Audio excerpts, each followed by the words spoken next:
It's the Daily Doug.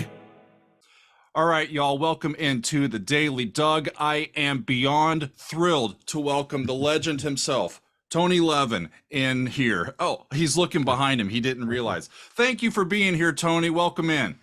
Thanks for having me. It's a pleasure.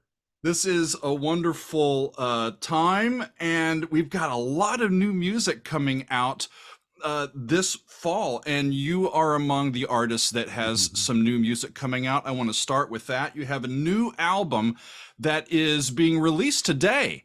Actually, we're talking earlier, and I'm going to release this on the time that it's on the day that it's coming out. But bringing it down to the Bass is your new solo album, your first one since 2007, and with 14 tracks, you've got a little bit of everything in here. I've heard some funk, some prog, some jazz, some classical sounds in there. You've even got some barbershop in here.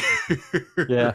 How do you like? So is that a representative of your musical style? Just whatever comes to mind. And I love all of these different influences. How do you put together an album like this and start composing it? Thanks. First of all, thanks for having me and You're great to welcome. talk to you. And thanks for talking about the new album. Hmm. It wasn't put together the way most albums that I do are. Uh, because I'm really busy touring a lot of the time. When I'm home, I write music, Hmm. my own music, and record some of it. And only in the last year did I decide to go through it all, weed out the ones that are for different tracks, and look for a theme in it. So it wasn't all composed at one time with one theme, but Okay. it all revolves, a lot of it revolves around my bass sounds or my bass, or starting a piece with a bass technique, a particular with the funk fingers or with the fingernail playing.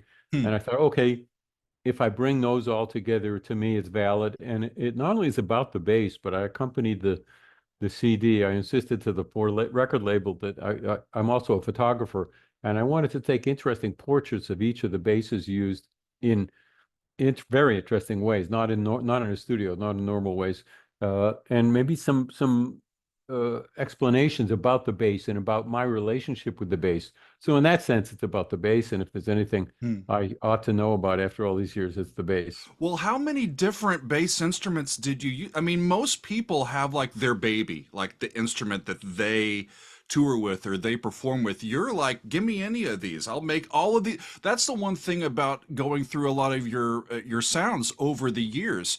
They're so unique and so varied. So how many different basses did you employ here? Uh, Thank you. I think I'm not uh, unlike other bass players. Most of us have more than one bass, I gotta Okay. say. Ask the wives, ask the Ask the guitar players' wives. We need a Yeah. new So toy. We need a new toy. yeah. Yeah. So I have a number. I have my at any time I'll have my go-to bass. That's the main one I use, but I use others. And when I'm lucky and I'm recording at home in my home studio where I can have all my stuff, Hmm. I don't have to decide which to pack. And then I suppose there's about 10 basses that I use, Hmm. 10, 15 basses that I use regularly on tracks and stuff like that.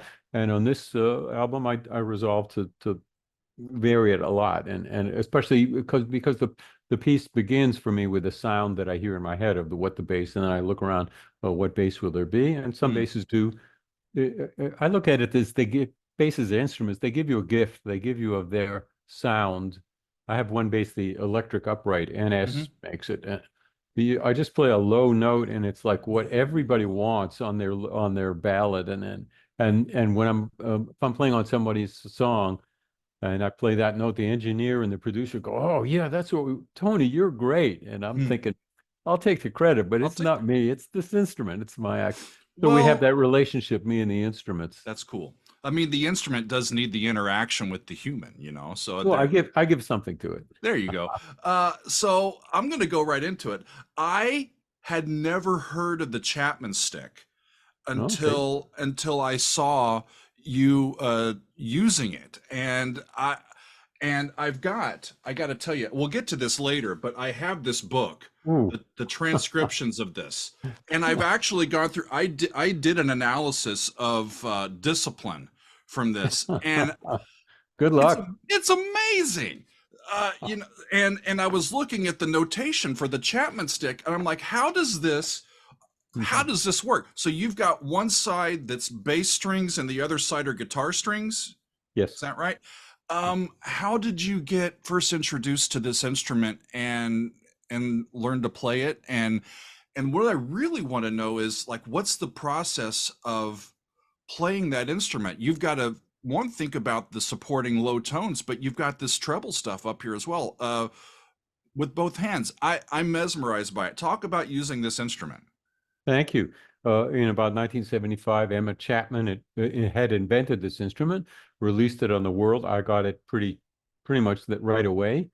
It's played with a significant thing about the instrument. It's played with a touch style. You don't pluck the Oh, note and finger it. So with one hand, one finger, you play a note. With the other, like a piano. sure. It's got strings, but it's like a piano. Like a And hammer-on another type thing. thing, Yeah. it is hammer-on, Yeah. exactly. Uh, the and another thing about it is he invented it with a completely stereo pickup. So the five bass strings go out one side. It's one cable, but and the five guitar strings. So the guitar side can go to a guitar amp and the bass to a bass amp. I That's certainly play it that way. amazing. So it has a lot of versatility. It can sound very heavy rock, and I've used it a great deal, especially with King Crimson Mm. and Peter Gabriel through the years. That's the short explanation of what it also can be a beast. It's got so many. It's a new instrument. It's from Hmm. invented in the 70s.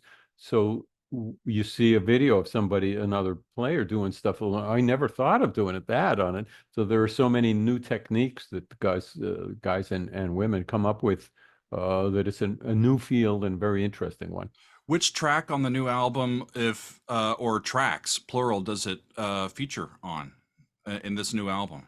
Quite a few of them, even though I use a different bass on each track, the Chapman stick can be the bass, but it also can be the guitar part. So in the accompanying guitar, uh, the piece called Boston Rocks, which is Hmm.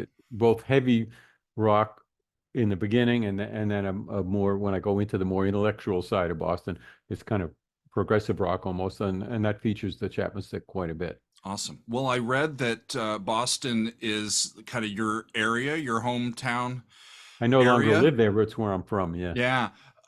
Where did you get your start? I read that you were a string bass player and you went to Eastman, right? Yes, you've done some homework. I'm from Boston, and after high school, by the way, I played in quite a good orchestra while I was in high school in Boston. Boston's a I, great town for the arts. and It I really went on the is. road. I'm on the road right now as we speak, and I went on the road in high school. We went to Washington and played for the JFK White House, played for John Kennedy on the lawn of the White House. So and Carnegie Hall with the Greater Boston Youth Symphony Orchestra. That's wonderful. Anyway, I went to Rochester, New York, where I spent 6 years going to school at the Eastman School of Music, Mm, playing in the Rochester Philharmonic, and very luckily, a classmate of mine, Steve Gadd, was and is a great drummer, right. and he kind of mentored me into playing this jazz stuff that I didn't play too much in those Hmm. days.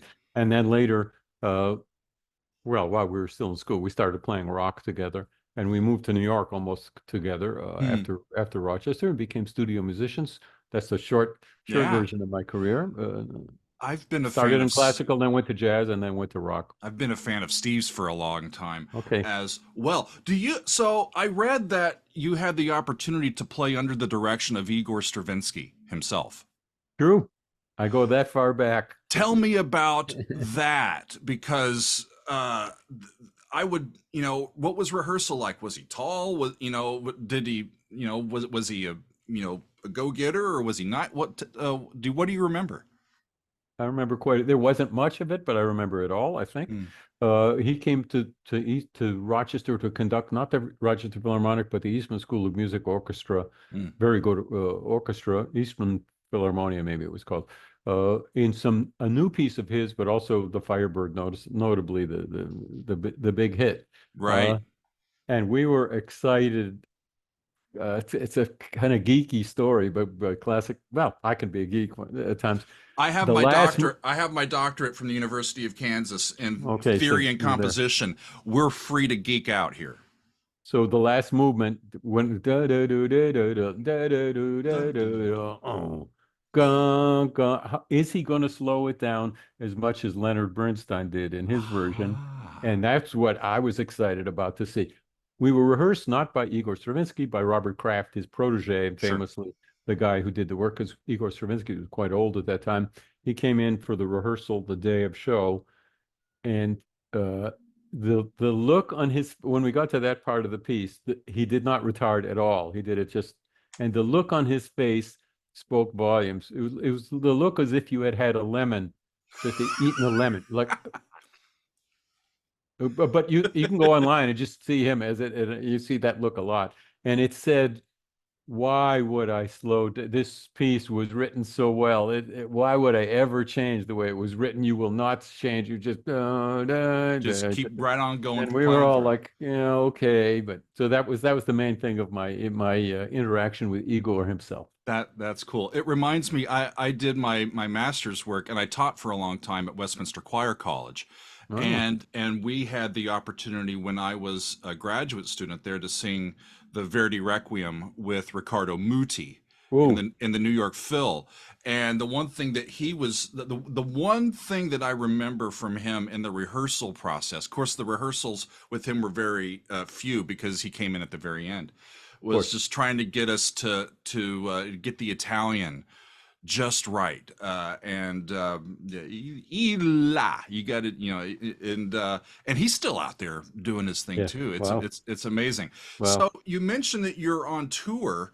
Um, this album has been many years in the making, and I think your heavy touring schedule has had, um, a part in delaying this. So talk about working in the studio versus being on tour. Would you rather be out on the road and playing live, or would you rather be, tinkering and recording in the studio? I love playing live. When we say being on the road, there's a lot more to it than those 2 hours on stage. Just But true. the 2 hours on stage is what gets us through the other us road dogs Mm. through the other 22 hours. So that's what I love to do. Of course, that's why most people become musicians, to play music for people. Hmm. I like recording, but I made a conscious decision way back in the 70s when I had the chance to go on the road with Peter Gabriel. Mm. It was that or studio.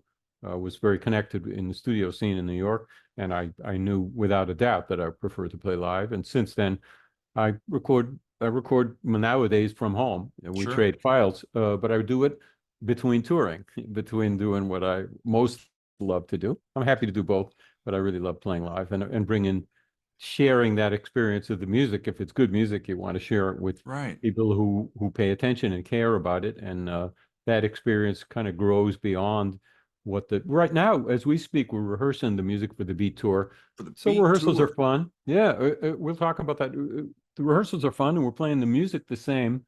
We're learning it, but it's going to be an entirely different experience for me Mm. to play it come Thursday when we play the same music in front of people, because it will grow beyond what it would be in a rehearsal. How do you approach staying fit emotionally, physically while you're on tour? I mean, you're in a different place every night. The food options may be, you may not have too much control over that. How do you keep your mind fresh after, all of these years? I've been on tour a little bit myself, and you can get a little lost, you know? Sure. Well, for sure, it's not for everybody. A few times in my career, I've been out where with somebody new is in the crew or in the band, Mm. and just can't deal with that you can't control your food and when you rest, what you get to eat and stuff like that. So I jokingly refer to us as road dogs. And what Hmm. do you know? There's a piece on my album called Road Dogs where I There you sing a go. little bit about that factor. Uh, it ain't easy, and it gets harder as you get older. And in Sure. the last few years, air travel especially has become much more fraught, as anybody who travels knows. Same for us. I don't have any solution to it, but like I said, the 2 hours or 3 hours, if you're lucky, Mm. of music every night makes it worth those other hours. I didn't plan on asking this, but if you fly, do you get an extra seat for your base so that you don't have to check it? No, Oh. no, that's old in the old days. No, no, the bass, electric bass can go underneath, but in a band tour, the instruments are traveling separately Sure. usually. Well, no, the thing about flying is that so many flights are delayed, and you Mm. you can't be sure you're going to get where you need to be, and that happens Yeah, everybody knows that happens much more nowadays. So you can't book a show that night because you might not be there. Right. It complicates things. For sure. So let's go back to the album. It's dropping here on September 13th, Friday the 13th for Tony's new album. Bringing it down to the bass, the title track has already been released. Great video, by the way. Who did all the Thank you. drawings and the Uh, uh, cartoons? Cartoon my Tony. buddy, thank you. My buddy AJ Chipero just said he's a friend of mine, and he said I did this. Do you like it at all? And I said I love it. And I That's couldn't really believe that he cool. brought in my dogs, my Westies, West Highland Terrier. He knows me, and he knows that when I'm home, I do thrilled to be around my dogs, and they make an appearance at the end of the video. Yeah, that was Wonderful. fun. I'm excited about the release, of course. I timed it seemed like a good idea to time the release along with the very beginning of the Beat Tour. Mm. Now I'm not sure it was such a brilliant idea because I can't do a little promotional tour of my own album, but still it's a lot of fun. And I think a lot about the music, and it's really fun to have finally released this music. Some Mm. of it is a few years old, and it's good to get it out there and see what people think of it and put it out into the world to do what it does. Well, I want to go through a couple of the tracks. I think my favorite so far is Me and My Axe.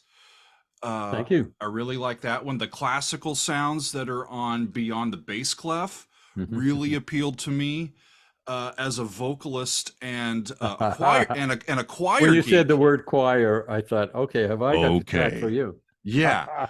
Side B slash Turn It Over. We listened to that with my patrons over the weekend, and they kept saying, from Three of a Perfect Pair, you gotta listen. You gotta listen to, and actually the sheet music is in here. It's What? the King Crimson Barbershop. It's Wow, I it's didn't know that was in there. it's the last piece in there. So I'm Tony. You know, you got the start of it there. You got a good low voice. I've been singing in choirs for a long time, Yeah, and always the bass part, right? yeah. That's what I did. Did how did I was floored when I heard. So, where did this come from? The barbershop, and was this the inspiration for that track on your album? Well, they came from very different places. First of all, I've always liked barbershop. Hmm. I had a barbershop quartet when I was in high school, like four guys, and whenever the high school would allow me, we would perform at different things. And then fast forwarding, when I met Peter Gabriel in 1976, working on his solo album, Mm. one piece, I said, what do you think about the introduction for this? The piece was called Excuse Me. What if I wrote a little quick barbershop quartet and we sang that? Peter Gabriel, always thinking outside the box, said, "Oh yeah, let's do that," and then we did that live. So I was instrumental in there being whether you like it or not, there being a barbershop quartet It's in wonderful. Peter Gabriel's piece. Uh, so it's kind of always been there on the back burner as part of my compositional thing. I love the style, and I thought on this record, it's pretty inappropriate to have a vocal only piece in the middle, but I did it not once but twice.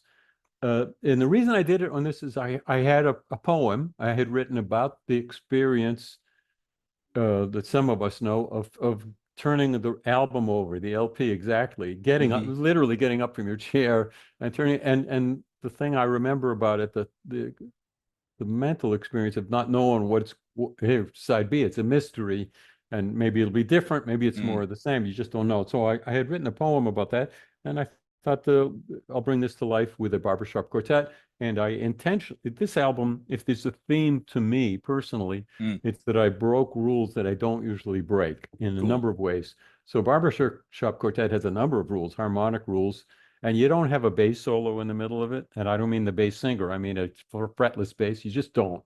And I did Why because, not? yeah, I just kind of heard Not. it and I heard it and I thought, yeah, you don't do that in this. And I thought, wait a minute, this is this album.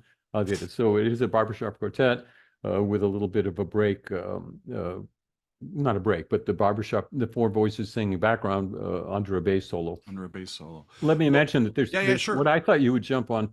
There's another composition, much deeper, really almost classical composition, where I took the names of many of the drummers, many of the drummers that I've been lucky to work with, and I decided to do a vocal composition just using their names. I spent Mm. the whole of the lockdown year making notes for that and writing it. And that's called On the Drums. On And the that's a pretty drums. sophisticated composition. Well, I Cool. had fun breaking the rules, my own rules of bringing it down to the bass. But here's something with no bass, just vocals. The rules are there are no rules, right? Let's talk about you've mentioned working with Peter and with King Crimson.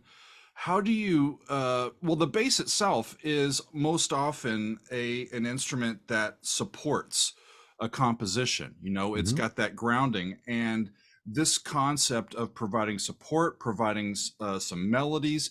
How do you differentiate this concept when you're playing with such diverse artists like Peter Gabriel and Robert Fripp, Robert Mhm. of course King Crimson? What's the creative process like? How are these Well, guys different? yeah, those guys are very different, but then I'll also make music with Judy Collins and Alice Cooper. Hmm. You want to talk about different. The process, I never thought about it when I did it, or Hmm. I've done it a lot without thinking about it. But from being asked about it, I have thought about what it is I do, and what I do is the same with all of that. When I'm in a new situation and I'm playing a piece of music, usually by the artist who wrote it, maybe they were actually playing it there in front of me. I listen to that piece, and I kind of become a fan of that piece of music, and Okay. then I uh, kind of fashion in my brain, not the part that's talking to you, but another part of my brain. I kind of get an idea of a bass thing. It could be just a sound. It could be that I'm thinking like a thumpy like, boom, boom, might work. No Hmm. notes yet. Or it could be that I think, well, a melodic singing, fretless, all right. And then as I'm listening to the piece, I kind of look around for what instruments I have. Maybe I have the Hmm. Chapman stick. Maybe I have the upright or some basses. Maybe I only have one bass. Maybe I need to put foam underneath the strings to get that sound. So it begins, it's all about the piece of music that I'm Sure. hearing. Here's what I don't think. I don't think, well, I got this new idea that I've been practicing, or I don't think, well, this bass plays this kind of thing really well. Maybe I don't think that way at all. I don't really think, but I just kind Yeah. of fashion a bass idea that might work for that piece. And then I try to bring that to life. Sometimes it doesn't work. And plan B, I'll look for another sound or another thing. And sometimes the artist himself might, certainly Peter Gabriel, Robert Fripp, uh, who else did I say? Paul Simon. Paul Yeah, will Paul say, "Oh, Simon. that doesn't work so well. What about this?" And he'll sing. I became a more melodic player after working on a few albums with Paul, who would sing me very melodic bass parts that weren't really bass parts. They were just really melodic and great. Wow. And I would, but he didn't mind that the bass player in me would bring it down to be a bass with 50 Ways to Leave Your Lover is a great example, I think, because in the beginning I'm playing high, actually some chords, some two-night chords, but Hmm. then it comes down to being what the body of the bass player needs to do is this. So it was a good combination on that track, but also I was growing as a musician, as a bass player, Sure. from being exposed to some ideas of really creative people. Wonderful. Well, let's talk about what you've got coming up this week. It's not only the new album, it's like we talked about, the Beat Tour. And the first show is coming up. Actually, as this premieres, it will be last night. Yep, So it on was great. it was great, wasn't it? September 12th. How are rehearsals coming along? We've been rehearsing a lot. We were conscientious, gave us a lot of time to rehearse. We got the music together, and we pretty much got the set list together as we speak, which is three Mm, days before the first show. It's going to be great. The exciting thing to me, it's cool to revisit the music of King Crimson in the 80s, the three albums we did. It's called the Beat Tour because the second of those albums was called Beat, and Robert Fripp suggested to us that we call it the Beat Tour. It's cool to be revisiting that material, but the exciting part to me is a different thing, is to be making music with Adrian Belew, who was there and is singing right. and extraordinary. His unique guitar playing is very special.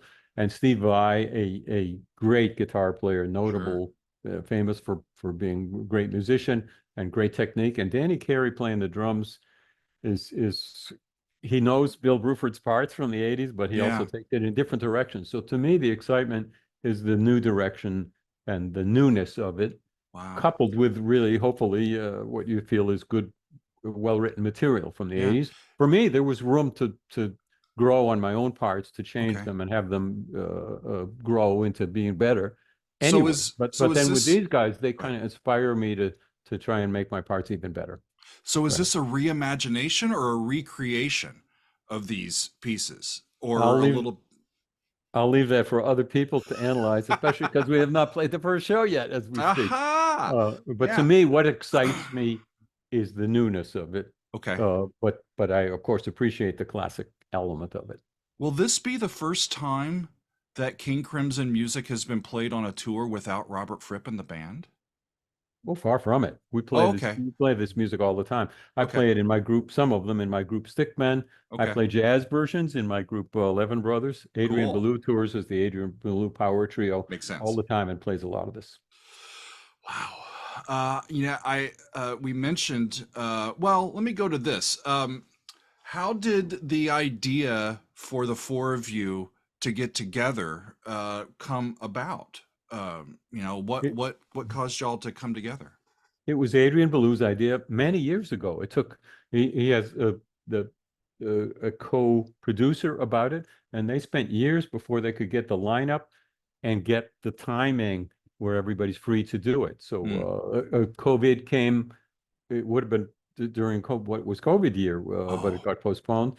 And this is the thing when you have a band that's starting up fresh or a collaboration of musicians, the guys are very busy with their own bands. So right. Danny Carey tours with Tool a lot. Steve Vai does tours all the time All the with his time. own things. I tour with King Crimson, with Stickman, Peter Gabriel, and so this is the first time we were able to do it, and the response has been terrific from fans because we booked, I think, well, I don't remember, maybe 25 or 30 shows, maybe more. And then the response was so good that we booked more. So this is a Yeah. 65 show tour.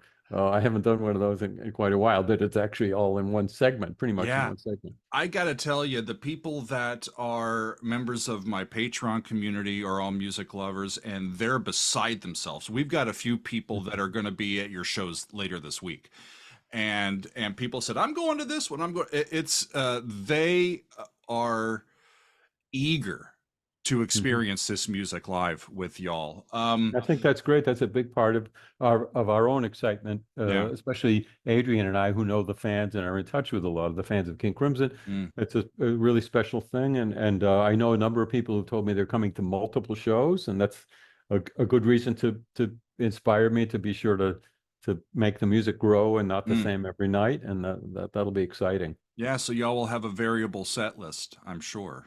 I'm not sure at this point. We haven't arrived at the final set list. Okay. Well, what I think you should be doing is filming some behind the scenes footage because I can tell you from speaking with my community, there's a market for people who want to see a documentary about all of this when it's done. Someone's So, been shooting that some film once in a while at rehearsals. Myself, I like it's a side thing, but I do photography a lot, and I will take a picture of the first note of the first show, the way I did in 1981 with King Crimson when we hmm, played our first show. And I keep what I call a road diary on my website, I and actually I actually have that in my list of questions to ask you. I saw that you've compiled some of your favorite photos from over the years into a coffee table book. And, every picture that you take has a story behind it. Is there a tour story with a picture that comes to mind that you want to share? well, Just crazy stuff that happens a, on a tour? lot of photos. One that comes to mind is in that book. The book is called Images from a Life on the Road, currently sold out, and I haven't had time to reprint it, but still, Mm. there's one picture where Peter Gabriel Band is singing Shock the Monkey, and when Peter says the word shock, he would jump. I'm talking about this picture was taken back a long time ago when Hmm. there was this thing called film that maybe youngsters haven't heard of. It wasn't quite as easy to get shots of I've got live a things. gray beard. I know film. Okay, so he's jumping, and David Rhodes, the guitar player, and I are jumping, and I was resolved. I'm going to get a photo of this, which meant a squeeze bulb to take the picture. Usually, I used it with my foot, but I was jumping and playing the stick and singing shock, and squeezing, and I would have to focus the camera it was on a tripod, and I have to focus it before the show for that one shot, and then try to not be between the camera and Peter and many other elements of it. So I shot it for a couple of tours. Every time we jumped, which was maybe 8 times per song, every night, and I got it right once. This is One. how many times I can. So that's when I see that picture, I think, wow, you can. And I left in, I could have darkened it in the darkroom, but I left in the little cable coming from my hand. It's just subtle, but it's there, so I'll I be can darned. see. Oh yeah, that's how I did it. I'm singing and I'm squeezing the bulb, and Peter looks great, and David Rhodes looks, and you even see Larry Fast playing keyboard. Larry Fast, who, by the way, is on. Well, you mentioned my song, the new one on Me and My Axe on my Yeah, album. Got Steve Hunter, and he's an alumnus of Peter Gabriel's band, a right. wonderful guitar player. And I brought in Larry Fast, who was also on that first album and toured with us, and the Jerry Marotta, a drummer from Peter Gabriel band. So, Wow. sorry, I went off on that, but No, a no, little bit of no. my biographical fun was reassembling those guys for that one track. I so enjoy watching people play. Mhm. Hearing it is one thing, but being there and just watching, observing the band, the little nods and cues and nonverbal communication. I remember seeing a Bruce Springsteen concert, and just the communication between Bruce and Max Weinberg for the entire show. Mm. It's really an incredible thing. So that brings my mind to concert films, live concerts that have been filmed and put out. I know that Peter's got a few. Uh, are there? If I was going to watch a concert film that you appeared in, is there a favorite of yours that brings back great memories? I don't have one in mind because I don't really spend time going Hmm. back and listening to albums or seeing videos that I've done. There are all the Peter Gabriel stuff is fantastic. I know that. I've got Secret World Live on my list to get Mhm. to. I've seen a few things Yeah. from that one, and it's just wonderful. Liquid Tension Experiment. I've seen you playing with them, and the Stickmen. It's amazing your musical appetite, even after all these years. What keeps it fresh? What keeps you coming back and keeping and woodshedding and practicing and all of this? I mean, retirement is nice too, you know? So most musicians don't think in terms of retirement. Indeed. I'm lucky to be playing music. I love it. It's what I love to do. Yeah, it's wonderful. Well, I appreciate you being with me, and I've been listening to the new album. I know that Bringing It Down to the Bass is the single that's been released. Is what's the next single? If and or which one should I listen to here with all of my viewers and get wowed by? What do you think we should take out for a spin? I don't think in terms of singles, it was the record label who said, oh, there should be. I think they Okay, just said, let's take the first piece. But I would suggest the piece Road Dogs. Road Dogs. It's got a little bit of a vocal that came up accidentally at the end after the instrumental. And I think you might be interested in what sounds like the lead guitar is actually a cello. I played an NS electric cello. So there's no guitars. An There's electric kind of cello. behind the scenes. There's no guitars on that guitar driven piece. Yeah, I think Amazing. you'll like that. Well, we will listen to that. And I know that you are a very, very busy person. In this week, where you've got a brand new album dropping and a brand new tour starting, I appreciate you taking a few minutes to chat with me. Y'all, you can get the new album, Bringing It Down to the Bass. Check out TonyLevin.com. You can order it now. It's been on pre-order on Tony's Bandcamp page. And for tickets to the Beat Tour, check out beat-tour.com. I hope to get to one of these shows, Tony. I'm looking at the one in New York, and because I'm halfway in between New York and Philadelphia, so I think I can get to see y'all. And I'm looking forward to hearing some King Crimson stuff live for the first time ever. So Well, I'm thanks looking for forward to having me that. on. It's been a pleasure. Thank you. It's you're welcome, and good luck with everything. And thanks for being with me. Thanks. Bye bye. What an absolute pleasure to chat with Tony Levin. It's so amazing that this is my job now. I get these unbelievable opportunities, and I love doing interviews like this. So thank you to Tony again for spending some time with me and chatting about his upcoming record. So y'all, Tony has suggested that we listen to Road Dogs from his new album. So that's what we're going to do right now. So hang out with me, and we're going to hear some sounds from Tony's album. So Road Dogs is the third track on this album. And for this track, Tony is joined by a few musicians. He is joined by Jeremy Stacy on the drums. And I looked up Jeremy. I wasn't familiar with him. He's played with many great artists over the years, including Sheryl Crow, Joe Cocker, the Eurythmics, Chris Squire, and Steve Hackett, to name of just a few. And I think it's his work with King Crimson in the 2016-17 area, I think, where he joined as a drummer. I think it's that work with King Crimson that solidified his working relationship with Tony. And Tony is also joined by Pete Levin on the keyboards, Tony's older brother. How about that? So Pete is a very accomplished musician as well. He graduated from Juilliard, as well as, I think, Boston University. And he has played with the Gil Evans Orchestra, with Billy Cobham, Miles Davis, the Brubeck Brothers, Wayne Shorter, Paul Simon, Annie Lennox, Chuck Mangione, and of course with his brother Tony. So we've got some excellent musicians here to listen to. And remember, Tony says that this is kind of a guitar-driven piece, but there's no guitars. So I'm going to be listening for that. When it sounds like a guitar, he says it's going to be a cello. So let's hear it, shall we? This is Road Dogs from Tony Levin off of his brand new album. Off we go.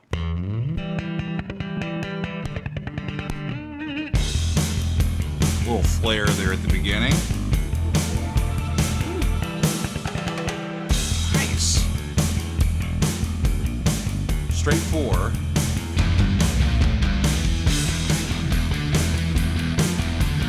Woo. Now I think that sounds like a guitar to me, but it might just be his bass. And they're in E minor.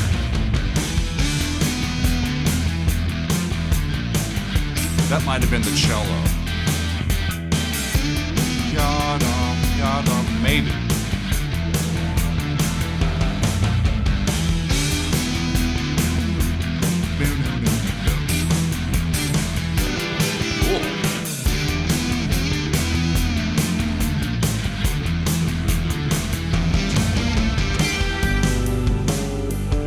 Relative major. 4, 5, 6, 7. 2, 3, 4, 5, 6, 7. 3, 4, 5, 6. Now they're at 6. 6. 5, 6. 7. Ha ha! 7. That's G down to F. Down to E flat. They're using flat 7 and flat 6 around that G. Nice.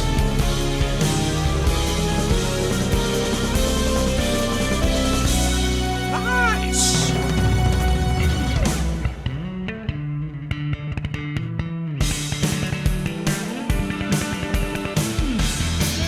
Back into the groove. That was cool.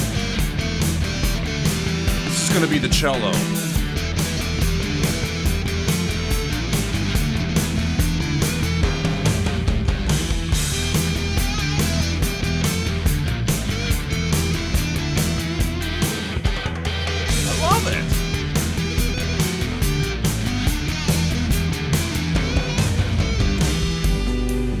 Back to this B section. 2, 3, 4, 5, 6, 7. That's G major, relative major from the E, then down to subtonic F, then down to flat 6, E flat.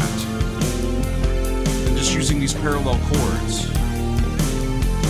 Back up to the F, and then it resolves back to that G major chord. Nice.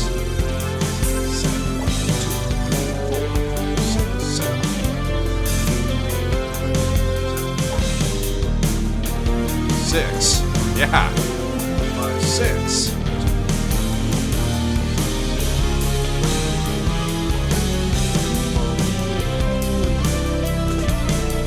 Now half steps. No.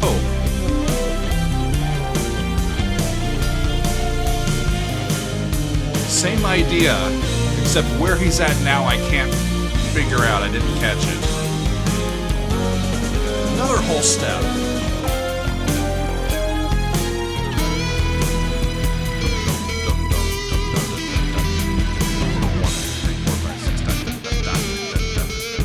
And they're back in E. There's that cello. Who is singing?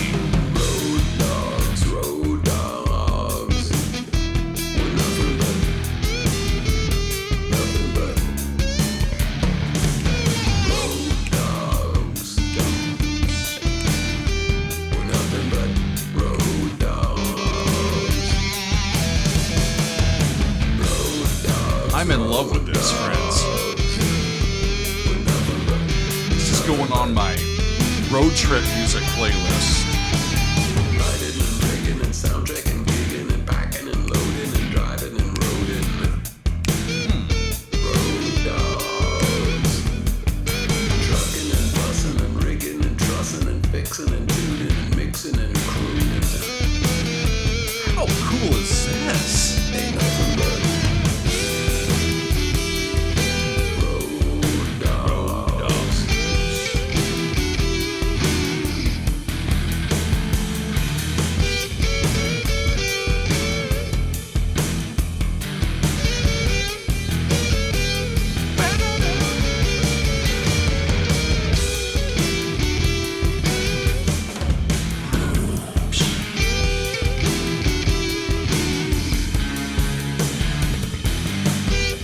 latte dough on the way up. We're getting close to the end. road dogs. Road dogs. Y'all, it's got a little bit of everything in it, doesn't it? It's got some fun, low singing. And the bass and the keys and the drums and the electric cello taking the lead there. I don't even know if it was an electric cello. I don't know how he did that, quite frankly. But all I know is it was cool. Y'all,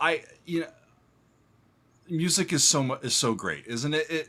Whenever we get in funky moods, or we're just kind of off emotionally or physically, sometimes music can just bring us right back. And I can't wait to listen to all of this album. Just put it on and drive down the road and groove to Tony's sounds. He's amazing, y'all. He's absolutely incredible. All three of these guys are, sorry guys, you're not spring chickens. Y'all have been around for a while and you're ripping it up. And the pocket was just as wide as the Red Sea, and just having a good old time with Road Dogs. That was so cool.